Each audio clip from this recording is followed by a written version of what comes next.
Jamaah haji kelompok terbang atau Kloter 27 asal Maluku tiba di kota Ambon, Sabtu 13 Juli 2024. Pantauan tribunambon.com pukul 18 WIB. Keluarga dan kerabat penuhi halaman Masjid Raya Al-Fatah menanti kedatangan jamaah. Isak tangis bahagia pun pecah saat para jemaah bertemu keluarga yang telah menunggu.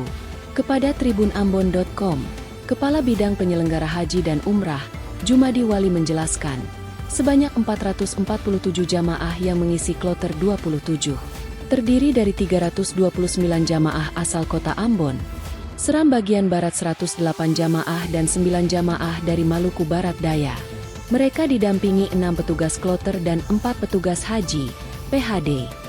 Pada kloter ini juga, 2 jamaah haji meninggal di Arab Saudi, yakni Bayraja Lating 73 tahun dan Sin Kakiai 64 tahun. Lanjutnya, jamaah datang dengan 3 penerbangan yang terpisah. Diberitakan sebelumnya, bahwa jamaah haji dari kota Ambon diberangkatkan sejak 31 Mei 2024. Caca, umur dan kanan ini. Ya? Umur dan kanan. Siapa punya? Itu mama punya. Sujati.